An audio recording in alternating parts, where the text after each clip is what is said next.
오늘 하나님께서 우리에게 주시는 말씀 함께 보도록 하겠습니다. 하나님 주시는 말씀 여호수아서 1장 5절부터 9절까지의 말씀입니다. 여호수아 1장 5절로 9절까지의 말씀 우리 함께 한 목소리로 합독하도록 하겠습니다. 우리 5절부터 함께 읽습니다. 시작. 내 평생에 너를 능히 대적할 자가 없으리니 내가 모세와 함께 있었던 것 같이 너와 함께 있을 것임이라. 내가 너를 떠나지 아니하며 버리지 아니하리니 강하고 담대하라. 너는 내가 그들의 조상에게 맹세하여 그들에게 주리라 한 땅을 이 백성에게 차지하게 하리라.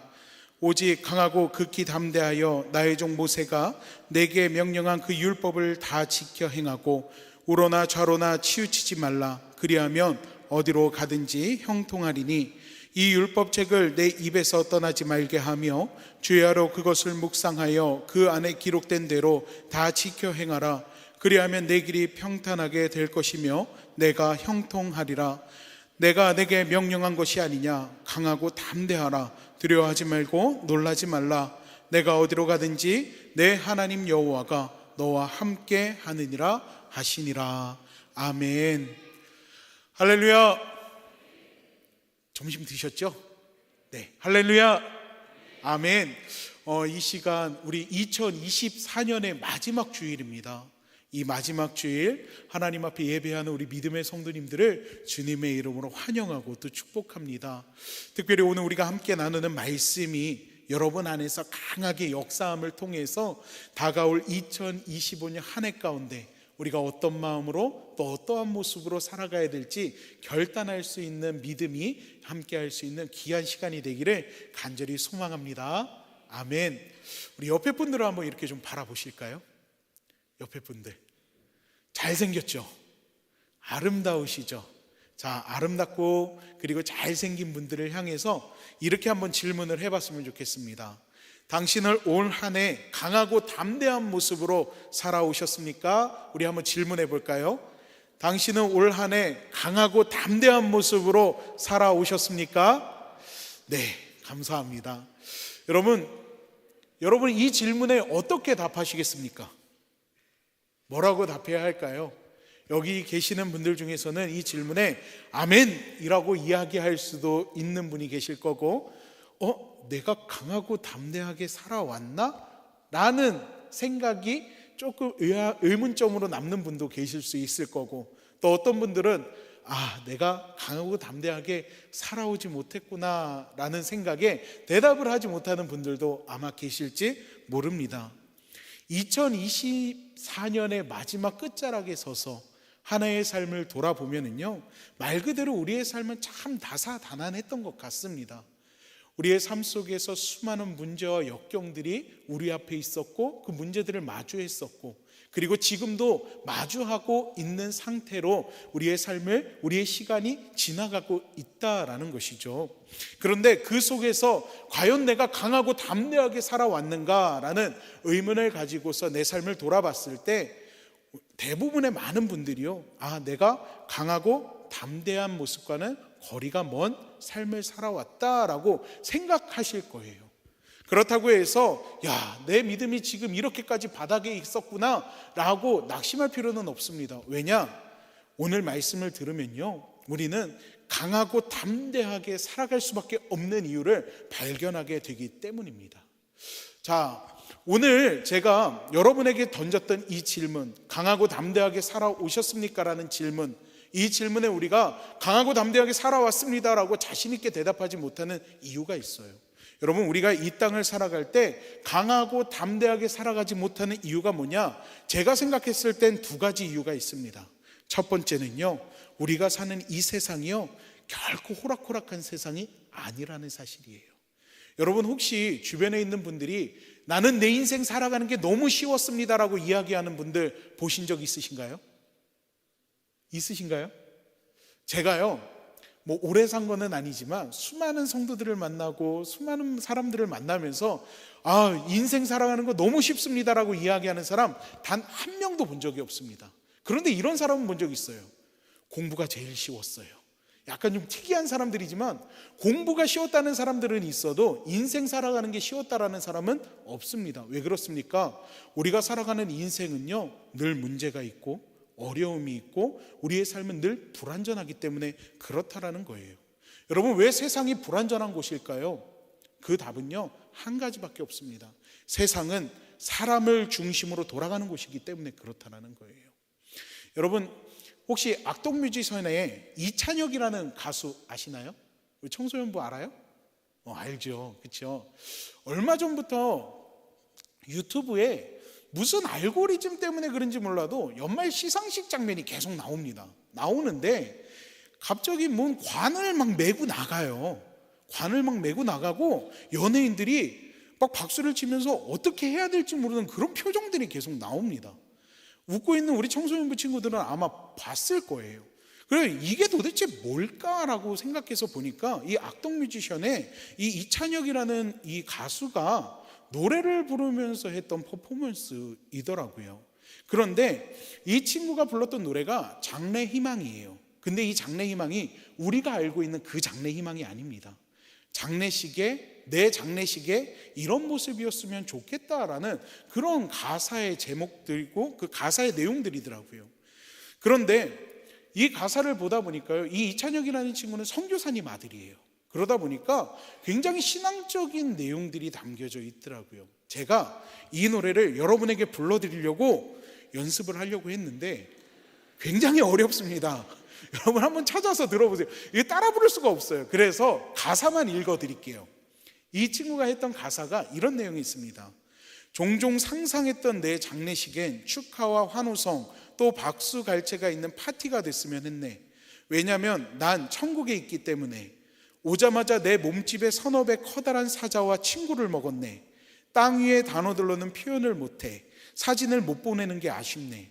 모두 여기서 다시 볼 거라는 확신이 있네. 여러분, 이 친구가 불렀던 노래의 가사예요. 근데 제가 왜 이 가사를 이야기하느냐, 이 가사 속에는요, 본인이 천국에 갔을 때의 모습이 기록되어 있습니다. 세상의 말로는 표현을 할 수가 없다라는 거예요. 자신의 몸집에 서너 배 되는 사자와 친구가 되었다라고 이야기를 합니다. 여러분, 이게 가능할 수 있는 이유가 뭡니까? 여러분, 하나님께서 만드신 천국, 하나님 계시는 천국, 그리고 우리가 언젠가 우리의 인생을 마치고 갈 그 하나님의 나라는요, 너무나도 완벽한 나라라는 거예요.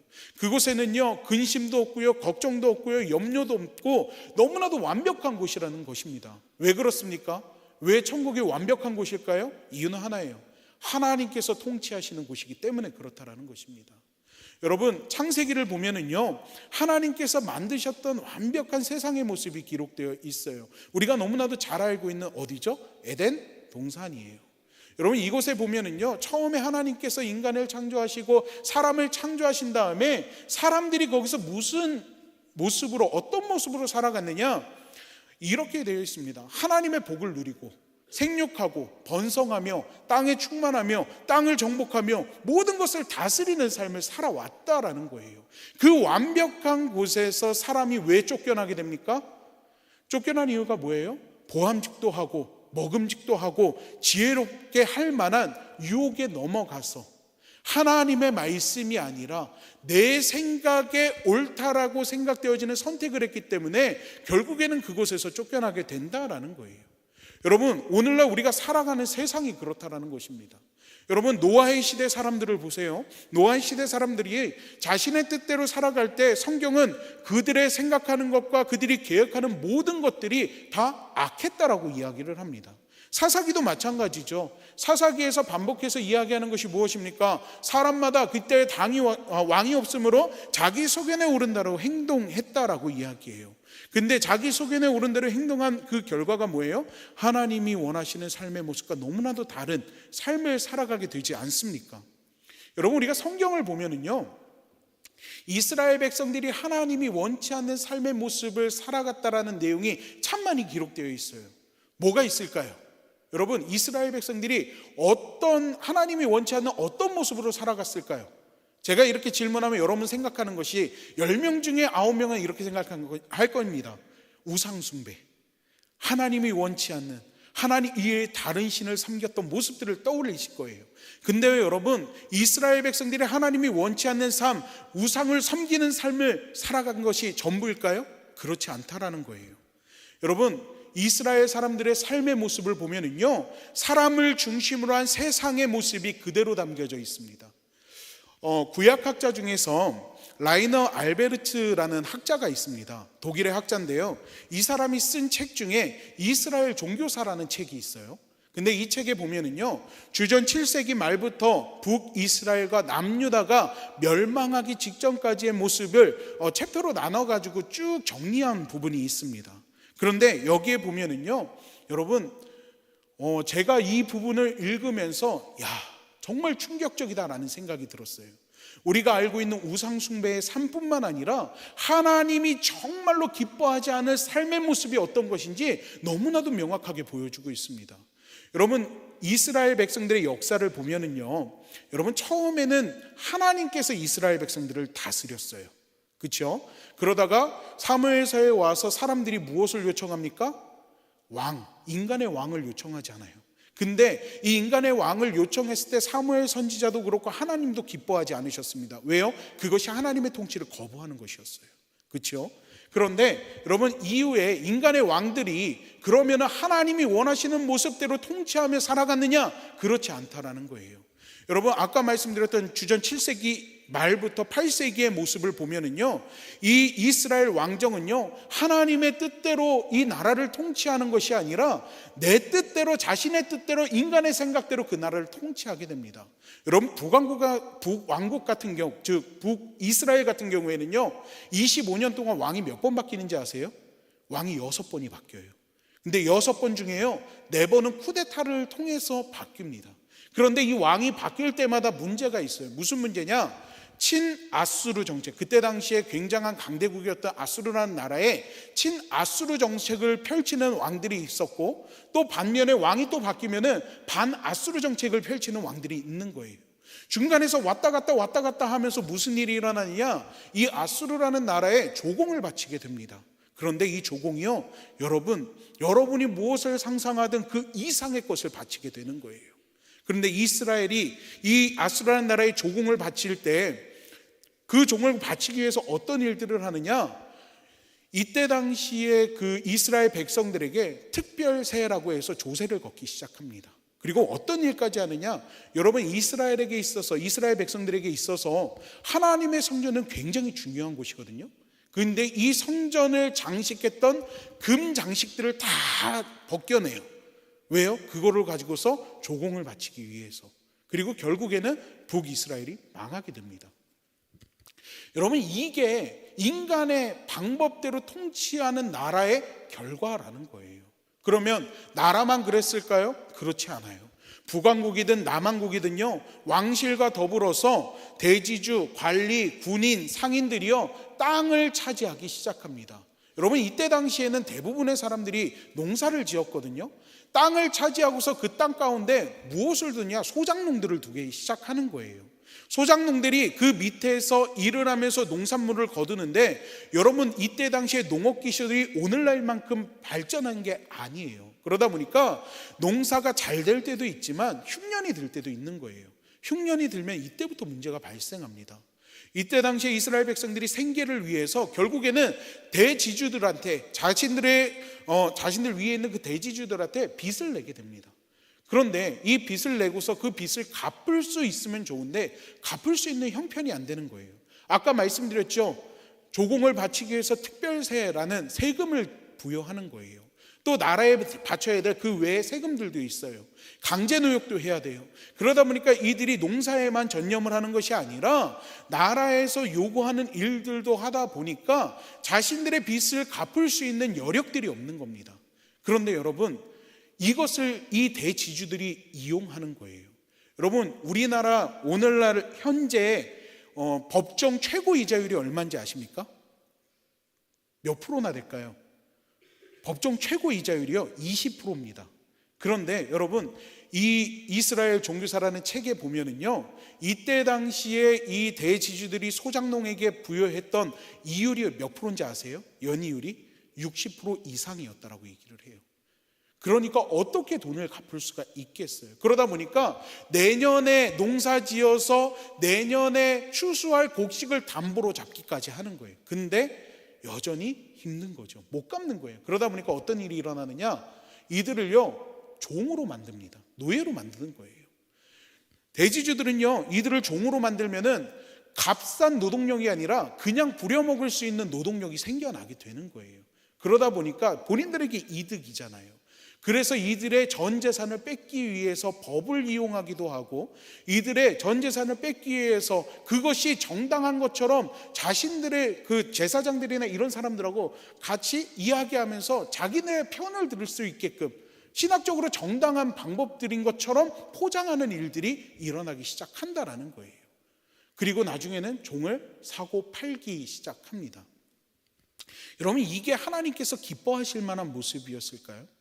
이때 당시에 활동했던 선지자들이요 이사야, 미가, 호세아 같은 사람들인데, 이 사람들이 이때 당시에 소작농에 대해서 뭐라고 이야기하느냐? 약자, 가난한 자, 가엾은 자라고 이야기를 해요. 즉 그만큼 그들의 삶이 너무나도 힘들었다는 것입니다. 그럼 나라가 이들을 보호하고 지켜줬을까요? 그렇지 않다라는 거예요. 왜요? 그 기득권을 가지고 있는 사람들이 결국엔 대지주들이었기 때문에 그렇다는 것입니다. 아까 말씀드렸던 것처럼 예를 들면은 율법에서 이야기하고 있는 채권법을 가지고서 오히려 소작농들의 그 전 재산을 다 빼앗고 그들을 다 종으로, 노예로 만들려고 하는 모습들을 보이는 거예요. 느헤미야서 5장 1절로 5절에 보면은요 방금 전에 제가 말씀드렸던 그 상황이 그대로 기록되어 있습니다. 제가 읽어드릴게요. 그때 백성들이 그들의 아내와 함께 크게 부르짖어 그들의 형제인 유다 사람들을 원망하는데, 어떤 사람은 말하기를 우리와 우리 자녀가 많으니 양식을 얻어먹고 살아야 하겠다 하고, 어떤 사람은 말하기를 우리가 밭과 포도원과 집이라도 저당 잡히고 이 흉년의 곡식을 얻자 하고, 어떤 사람은 말하기를 밭과 포도원으로 돈을 빚내서 왕에게 세금을 바쳤도다. 우리의 육체도 우리의 형제의 육체와 같고 우리의 자녀도 그들의 자녀와 같거늘 이제 우리 자녀를 종으로 파는도다. 우리 딸 중에 벌써 종된 자가 있고 우리 밭과 포도원은 이미 남의 것이 되었으나 우리에게는 아무런 힘이 없도다 하더라. 이게 그들의 현실이었다라는 것입니다. 사는 게 녹록하지가 않다라는 거예요. 참 처참합니다. 그러면 이런 상황 가운데에서 제사장들이 그럼 이들의 편에 섰을까요? 그렇지 않아요. 여러분, 미가서 3장 11절 말씀을 보면은요 이때 당시에 미가 선지자가 당시 지도자들, 제사장들, 예언자들을 비판하는 내용이 있는데요 이 3장 11절 말씀을 보면 이렇게 이야기합니다. 그들의 우두머리들은 뇌물을 위하여 재판하며 그들의 제사장은 삭을 위하여 교훈하며 그들의 선지자는 돈을 위하여 점을 치면서도 여호와를 의뢰하여 이르기를 여호와께서 우리 중에 계시지 아니하냐? 재앙이 우리에게 임하지 아니하리라 하는도다. 여러분, 이들이요 관리들은 뇌물을 받고 제사장은 자신들의 삭슬 위해서 일을 하고, 그리고 예언자들은 돈을 받아야지 좋은 소리를 해주고 있었다라는 거예요. 그러면서 뭐라고 이야기합니까? 하나님이 우리랑 함께 하니까 우리한테는 재앙이 일어나지 않을 거야. 스스로 신학적인 합리화를 하고 있었다라는 것입니다. 여러분, 이사야 선지자도요 이 제사장과 예언자들의 술 취함을 비난하기도 합니다. 여러분, 이게요 이 모습이요 사람이 중심이 되는 세상의 모습이라는 거예요. 근데 여러분, 제가 지금 여러분에게 이렇게 말씀을 드릴 때 아마 저와 같은 생각을 하셨던 분들도 계실지 몰라요. 오늘날 우리가 살아가는 세상과 별반 다르지 않다. 저는요 오늘날 우리가 살아가는 세상과 별반 다르지 않다라는 데서 더 큰 충격을 받았습니다. 여러분, 왜 우리가 살아가는 이 세상이 이렇게 불완전한 모습 가운데 있을까요? 그 이유를요 요한일서 2장에서 찾을 수가 있습니다. 이는 세상에 있는 모든 것이 육신의 정욕과 안목의 정욕과 이생의 자랑이니 다 아버지께로 온 것이 아니요 세상으로부터 온 것이라. 이 세상도 그 정욕도 지나가되 오직 하나님의 뜻을 행하는 자는 영원히 거하느니라. 여러분, 세상의 모든 것은요 결국 인간의 악한 본성에서 나오고 있다라는 것을 이야기하고 있는 것입니다. 여러분, 우리는요 하나님을 믿는 사람들입니다. 세상의 기준이 아니라 하나님의 말씀을 기준으로 삼고 세상과 구별된 삶을 살아가는 그리스도인들입니다. 그러다 보니까 여러분, 우리가 이 세상을 살아가는데 힘든 것이 당연한 거예요. 세상과 다른 삶을 살아가기 때문에 이 세상이 우리와 맞지 않다라는 것입니다. 그래서 살아가는 게 힘들다라는 거예요. 때문에 요한일서 3장 말씀을 보면은요, 우리가 세상의 미움을 받아도 이상하게 여길 것이 없다라고 이야기하고 있는 것입니다. 우리가 세상을 살아갈 때 강하고 담대하게 살아가지 못하는 두 번째 이유가 있어요. 그 두 번째는 뭐냐? 악한 영들이 우리를 공격하기 때문에 그렇습니다. 근신하라 깨어라, 너희 대적 마귀가 우는 사자와 같이 두루다니며 삼킬 자를 찾나니. 베드로전서에 있는 이야기입니다. 여러분, 악한 영들은요 우리의 삶을 흔들기 위해서 호시탐탐 우리를 노리고 있다라는 사실을 우리는 기억해야 한다는 거예요. 이들의 공격 대상이 누굽니까? 하나님을 모르는 자들이요? 하나님을 믿지 않는 자들이요? 아니요, 하나님을 믿는 자들입니다. 여러분, 예수를 믿고 난 다음에 내가 복 받을 거라고 생각했는데, 내 삶이 평안하고 평탄할 것이라고 생각했는데, 오히려 내가 예수님 믿고 나서 더 힘들어졌다라고 이야기하는 분들이 계세요. 왜 그렇습니까? 예수를 모르는 자들, 예수를 믿지 않는 자들은 이들의 공격 대상이 아니기 때문에 그렇다라는 거예요. 물론 우리 삶 가운데 오는 수많은 문제와 어려움들이 다 악한 영들의 공격은 아닙니다. 하지만 우리가 기억해야 할 것은 우리가 하나님을 믿기 때문에 오는 영적인 공격들이 있다라는 거예요. 여러분, 악한 영들이 우리를 공격하는 이유가 뭘까요? 악한 영, 사단이라는 말은요 헬라어로 디아블로스라고 이야기합니다. 근데 여기서 이야기하는 디아는요 이런 뜻을 가지고 있어요. 나눈다, 쪼갠다, 그리고 갈라놓는다라는 뜻을 가지고 있습니다.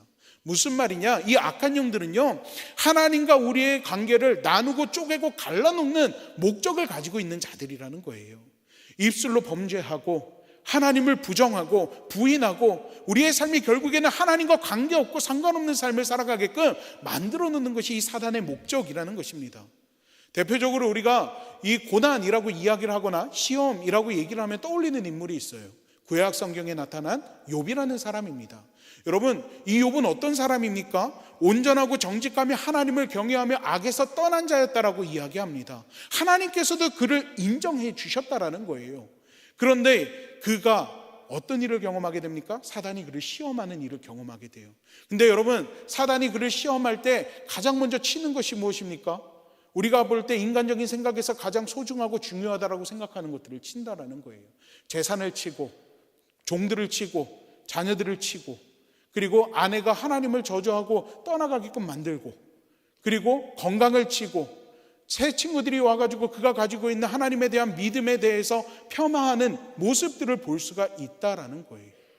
여러분, 예수님께서 40일 금식하고 난 다음에 사단이 와서 예수님을 시험할 때도 마찬가지지 않습니까? 세상의 기준으로 봤을 때 중요하고 소중하다라고 생각하는 것들을 가지고서 예수님을 시험하는 모습들을 우리가 볼 수가 있다라는 거예요. 여러분, 우리가 이 땅을 살아갈 때 악한 영들이 우리를 공격하고 우리를 시험합니다. 우리가 주님을 바라보지 못하도록 할 때가 있다라는 거예요.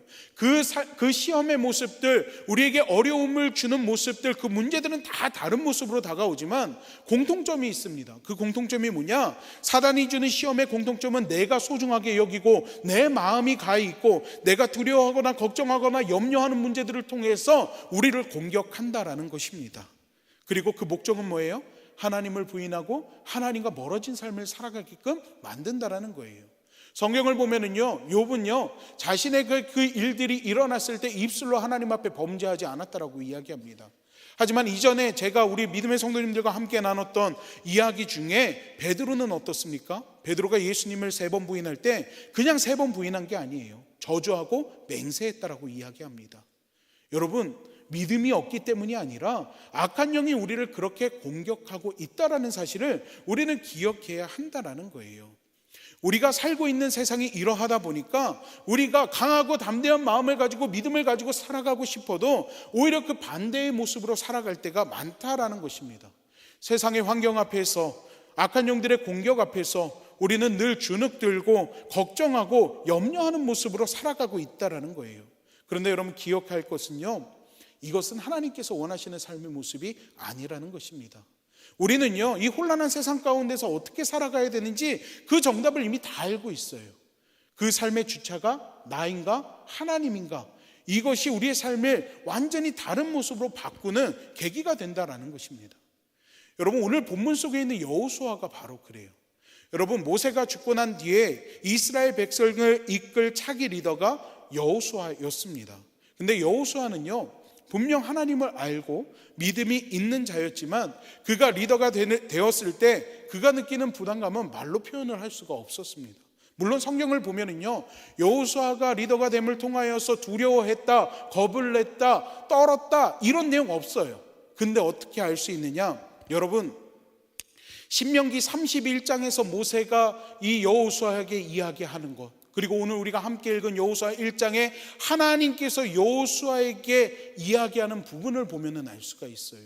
계속해서 반복되는 말이 무엇입니까? 두려워하지 말라, 겁내지 말라라는 거예요. 놀라지 말라라는 거예요. 여러분, 왜 이렇게 얘기했을까요? 그냥 격려하기 위해서요? 여러분, 성경 속의 하나님의 모습 중에서 하나님은 엘로이 하나님이라고 이야기합니다. 이 엘로이 하나님은 무엇이냐면 감찰하시는 하나님이라는 뜻을 가지고 있어요. 하나님은요, 누구보다도 여호수아를 잘 알고 있는 이라는 거예요. 잘 알고 계시는 분이십니다. 그 하나님이 봤을 때 그 마음에 두려움이 있는 거예요. 그 마음 가운데 어려움이 있는 거예요. 여러분, 그 마음 가운데 걱정이 있는 거예요. 그러니까 하나님께서 두려워하지 말라라고, 겁내지 말라라고, 오히려 담대하라고 이야기하고 있는 것입니다. 여러분, 신명기 31장에 모세는요, 여호수아에게 담대할 것을, 강하고 담대할 것을 요구합니다. 오늘 본문에서도 하나님은 강하고 담대할 것을 계속해서 반복해서 이야기하고 있다라는 거예요. 그도 그럴 것이, 여러분, 여호수아는요, 늘 모세 옆에 있었던 사람입니다. 모세는요, 하나님의 말씀을 직접적으로 듣는 사람이었어요. 그리고 그 말씀을 통해서요, 하나님의 능력을 행했던 사람입니다. 출애굽기에 등장하는 이 모세의 모습을 보세요. 여러분, 모세는 10가지 재앙부터 시작해서 홍해 바다를 갈랐고요, 그리고 반석에서 물이 나게 하고 10계명을 받아서 내려오고 성막을 짓고 하나님의 예언자로서 하나님께서 원하시는 일들, 하나님께서 이야기하시는 것들을 이 이스라엘 백성들에게 전달하는 사람이었다라는 거예요. 문제가 있고 어려움이 있을 때마다 이 모세는요, 하나님으로부터 듣고 그것으로 이스라엘 백성들에게 이야기할 수 있었다라는 것입니다. 그런데요, 오늘 본문에 이 나타나는, 본문에서 여호수아에게 하나님께서 말씀하시기 이전까지 이 여호수아는요, 하나님을 직접적으로 대면한 적이 없는 사람이에요. 그러니까 얼마나 두려운 마음이 있겠습니까? 또한 여러분, 그러한 능력을 가지고 있는 모세 옆에서 이 여호수아는요, 이스라엘 백성들이 모세에게 어떤 일들을 했는지, 그리고 본인에게 어떤 일들을 했는지 보고 경험했던 사람이에요. 제가 얼마 전에 재밌는 발표를 하나 본 적이 있어요. 무슨 발표냐면, 여러분, 창세기에 아브라함이 이삭을 번제로 드린 사건 다 알고 계시죠? 근데 이것을 가지고서 목회 상담학적 관점으로 보는 거예요. 관점으로 무엇을 이야기하느냐? 이 당시에 이삭이 느낀 PTSD. 여러분, PTSD 뭔지 아시나요? 외상후 스트레스 장애에 대한 발표를 본 적이 있어요. 그 발표를 보면은 이 아브라함이 이삭을 번제로 드리려고 했던 이 사건 때문에 이삭이 아브라함을 두려워했다, 뭐 이런 식으로 결론을 내기는 하더라고요. 이 발표를 보면서 이렇게 생각할 수도 있겠구나라는 생각이 들었습니다. 그래서 저도 이와 비슷한 맥락으로 한번 여호수아를 봤어요. 왜 여호수아가 불안해하고 두려워할까? 여러분, 이 여호수아는요, 아까 말씀드렸던 것처럼 이스라엘 백성들이 모세에게 어떻게 하는지를 보았던 사람입니다. 조그만한 문제가 생겨도 그들은 어떤 모습을 보여요? 불평하고 원망하는 모습을 보입니다. 돌을 들고서 이 모세를 치려고 하는 모습들을 보입니다. 그리고 실제로 여호수아는 경험도 했어요. 출애굽을 해서 가데스 바네아에서 40일 동안 가나안 땅을 정탐하고 돌아왔어요. 그리고 나서 그 땅이 하나님께서 우리에게 주신 땅이라고 이야기했을 때 이스라엘 백성들이 어떻게 합니까? 돌을 들고 여호수아와 갈렙을 치려고 하는 모습을 볼 수가 있어요. 즉, 본인은요, 이미 눈앞에서 본 거예요. 수백, 수천 명, 수만 명의 사람들이 돌을 들고서 자신에게 달려들기 일보 직전의 모습을 경험했다라는 거예요. 그러다 보니까 얼마나 두렵겠어요. 여러분, 모세가 이스라엘 백성들을 이끌고 나왔다면 이 여호수아가 해야 되는 일은 무엇입니까? 그 이스라엘 백성들을 데리고서 약속의 땅 가나안 땅을 정복해야 돼요. 물론 이스라엘 백성들이요 40년 동안 광야에서 훈련을 받았지만 그 훈련이 군사적인 훈련입니까? 아니라는 거예요. 영적인 훈련이에요. 하나님만 바라보고 의지하는 훈련을 받았다는 거예요. 즉 그들은요 전투 능력이 전혀 없는 상황이라는 것입니다. 전투 능력이 전혀 없는 사람들을 데리고서 가나안 땅을 정복해요. 여러분, 이들이 이 여호수아가 정탐할 당시 40년 전에 그곳에서 보았던 네피림의 자손들, 아낙 자손들, 그 거인과 같은 사람들이 그럼 40년 만에 힘이 약해졌을까요? 한 세대도 지나지 않았기 때문에 그럴 가능성은 전혀 없다라는 거예요. 그 상황 가운데에서 이스라엘 백성들을 데리고서 그 땅을 점령한다라는 것이 얼마나 큰 두려움으로 찾아왔겠습니까? 뿐만 아니라 여러분, 이 여호수아가 느끼는 심적인 부담도 있는 거예요. 무슨 부담이냐? 여러분, 모세는 아까 말씀드렸던 것처럼 문제가 있을 때마다 그 문제를 하나님의 능력을 통해서 어떻게 했어요? 해결했던 사람이에요. 그런데 이제 본인이 그 뒤를 잇는다면 사람들이 가지고 있는 기대 심리가 있잖아요. 야, 모세가 이렇게 했으니까 여호수아도 이 정도는 할 거야. 근데 실제로는 그것이 여호수아의 능력이 아니잖아요. 모세의 능력으로 그 일들을 행했던 것이 아니잖아요. 그 기대 심리에 대한 불편함도 분명히 있었을 것이라는 것입니다. 결과적으로 보면은요, 여호수아는요 눈앞에 놓여있는 그 상황과 환경이 그로 하여금 강하고 담대하게 만들 수 있는 상황이 아니었다라는 거예요. 그럼에도 불구하고 이 모세와 그리고 하나님께서 이 여호수아에게 하시는 말씀은 동일합니다. 무엇이에요? 강하고 담대하라는 거예요. 여러분, 신명기 31장 7절로 8절 말씀 보면 모세가 이 여호수아에게 하는 말이 있습니다. 이스라엘 백성들 앞에서 하는 말이에요. 뭐라고 이야기하느냐? 이렇게 이야기합니다. 모세가 여호수아를 불러 온 이스라엘 목전에서 그에게 이르되 너는 강하고 담대하라. 너는 이 백성을 거느리고 여호와께서 그들의 조상에게 주리라고 맹세하신 땅에 들어가서 그들에게 그 땅을 차지하게 하라. 그리하면 여호와 그가 내 앞에 가시며 너와 함께하사 너를 떠나지 아니하시며 버리지 아니하시리니 너는 두려워하지 말라, 놀라지 말라. 이야기하는 겁니다. 뭐라고 하는 거예요? 이거예요. 야, 하나님이 너와 함께하셔. 그러니까 너 강하고 담대해야 돼. 하나님이 너를 떠나지도 않고 너를 버리지도 않고 너를 버리지도 않을 거야. 그러니까 너는 강하고 담대해야 돼 라고 이야기하고 있다라는 것입니다. 여러분, 오늘 본문 말씀도 마찬가지예요. 오늘 본문 말씀도 5절과 9절 말씀을 보면은요, 하나님이 모세와 함께 있었던 것과 같이 여호수아를 버리거나 떠나지 아니하며 어디로 가든지 함께 하겠다라고 이야기하는 것을 볼 수가 있다라는 것입니다. 여러분, 하나님이 함께 하시는 것, 그것이 우리가 강하고 담대한 삶을 살아갈 수 있는 이유라는 거예요. 사실 여러분, 제가 이렇게 여러분 앞에서 설교를 하고 있지만 여러분 이 사실 다 알고 계시잖아요.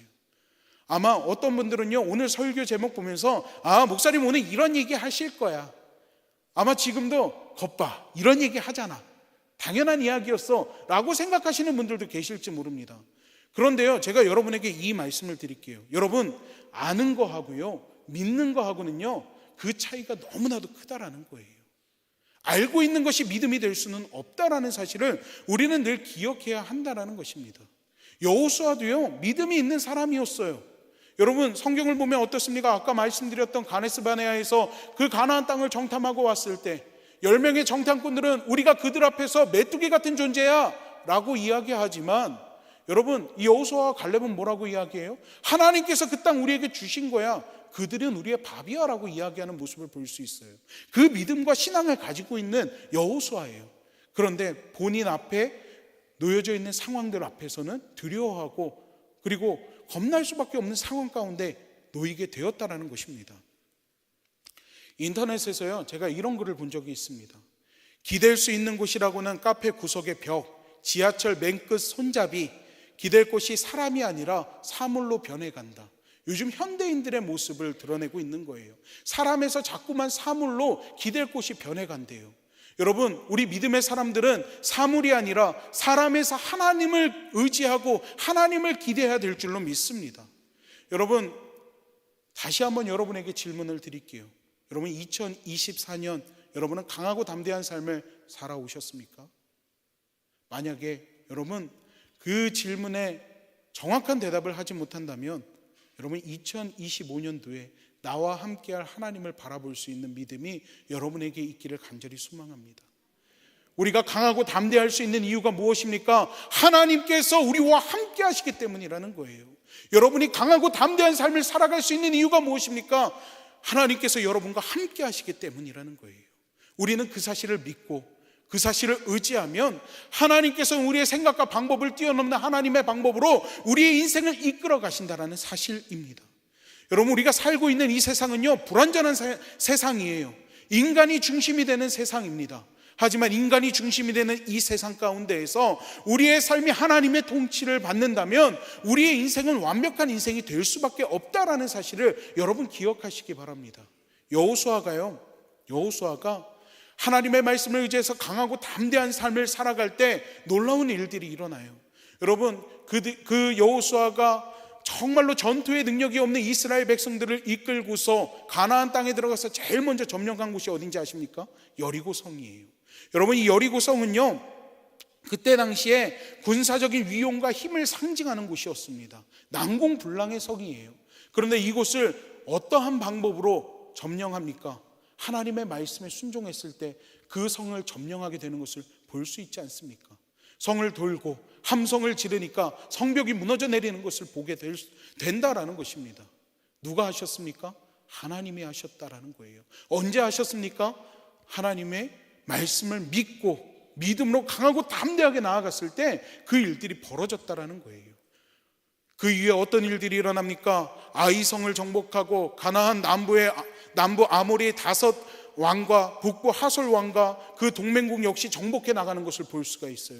심지어 아모리 족속과 싸울 때는요, 태양이 공중에서 멈춰지는 놀라운 역사들도 일어나게 된다라는 거예요. 하나님을 믿고 나아갔더니 하나님께서 하나님의 방법으로 우리의 생각과 방법을 뛰어넘는 역사를 보여주셨다라는 것입니다.